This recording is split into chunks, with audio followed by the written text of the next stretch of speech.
ബഹുമാനപ്പെട്ട നാട്ടുകാരെ, ഇവിടെ ശബരിമല വിഷയം ഇപ്പോൾ ദേവസ്വം ബോർഡ് പുതിയ പ്രസിഡൻറ്റിനെ കൊണ്ടുവരുമെന്നാണ് പറയുന്നത്.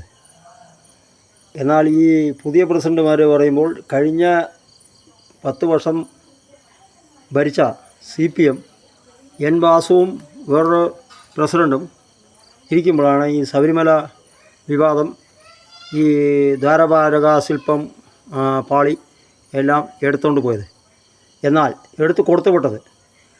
ഇപ്പോൾ ഹൈക്കോടതിയൊക്കെ നിരീക്ഷണത്തിലാണ്. SIT ആണ് അന്വേഷിക്കുന്നത്. SIT അന്വേഷിക്കുന്നുണ്ടെങ്കിൽ പോലും ഇവരെല്ലാവരും വലിയ കാര്യങ്ങളൊക്കെ പറയും, BJPക്കാരും CPMകാരൊക്കെ പറയും. പക്ഷേ യഥാർത്ഥ പ്രതികളെ സർക്കാർ അറിയാതെ കൊണ്ടുപോയത് എങ്ങനെയാണ്? നേരത്തെയൊക്കെ 10 മുഖ്യമന്ത്രിമാരെ ഭരിച്ച സമയത്തൊന്നും ഇതൊന്നും സംഭവിച്ചിട്ടില്ല. ഉമ്മൻചാണ്ടി വരെ, അച്യുതാനന്ദൻ, ഇവരെല്ലാം ഭരിച്ച സമയത്തൊന്നും സംഭവിച്ചില്ല. പിണറായി വിജയൻ്റെ ശിവശങ്കരനെ നേരത്തെ അറസ്റ്റ് ചെയ്തു. സ്വപ്ന സുരേഷ് സ്വർണ്ണക്കടത്ത്. അത് കഴിഞ്ഞിട്ട് ശബരിമലയിലായി സ്വർണ്ണക്കടത്ത്. ഇപ്പോൾ എല്ലാ ഭാഗത്തും സ്വർണ്ണക്കടത്താണ് നടത്തിക്കൊണ്ടിരിക്കുന്നത്. സഖാക്കളെല്ലാവരുടെയും ബ്രാഞ്ച് സമ്മേളനം വിളിച്ചിട്ട് ക്ലാസ് എടുക്കുകയാണ്. ഇവർ ചെയ്ത ദുരിതങ്ങൾ എന്ന് പറഞ്ഞാൽ എല്ലാം ഒറ്റപ്പെട്ട സംഭവമാണ്. ഒറ്റപ്പെട്ട സംഭവം എന്ന് പറയുമ്പോൾ എന്ത് ചെയ്താൽ അതെല്ലാം ഒറ്റപ്പെട്ട സംഭവം. ഇപ്പോൾ ഒരു 500 കാര്യങ്ങൾ ചെയ്തിട്ടുണ്ട്.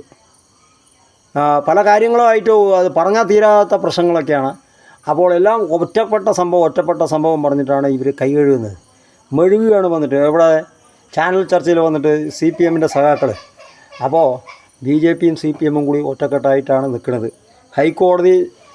ഹൈക്കോടതിയും സുപ്രീം കോടതിയും യഥാർത്ഥ പ്രതികളെ പിടിച്ച് അറസ്റ്റ് ചെയ്താൽ മാത്രമേ ഇത് തുമ്പൊക്കെ തെളിയുള്ളൂ. പക്ഷേ ഈ CBI അന്വേഷണം, പിന്നെ NIA അന്വേഷണം എന്ന് പറയുന്നതൊക്കെ വെറും തട്ടിപ്പാണ്. ഇതുവരെയൊക്കെ അന്വേഷിച്ചിട്ട് ഒരു ചുക്കും ചുണ്ണാമ്പൊന്നും നടന്നിട്ടില്ല.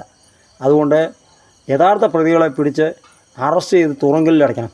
ഇവർ ഭരിച്ചിട്ട് കേരള സംസ്ഥാനത്തിലെ എല്ലാവരും കട്ടുമുടിക്കാൻ വേണ്ടിയിട്ടാണ് ഭരിക്കുന്നത്, അല്ലാതെ നല്ലതിനൊന്നുമല്ല ഇവർ ഭരിക്കുന്നത്. അതുകൊണ്ട് പ്രളയം, പിന്നെ ശബരിമല വിഷയം, പിന്നെ അത് കഴിഞ്ഞിട്ട് വയനാട് ദുരന്തം, പിന്നെ കൊറോണ, അപ്പോൾ ഇതൊക്കെ വന്നിട്ടുണ്ട്. ഇതെല്ലാം വന്നിട്ട് ജനങ്ങളെ ബുദ്ധിമുട്ട് മാത്രമേ ഉണ്ടായിട്ടുള്ളൂ. അതുകൊണ്ട് ഇവരെ എത്രയും പെട്ടെന്ന് അറസ്റ്റ് ചെയ്ത് ജയിലിൽ അകത്തിടണം.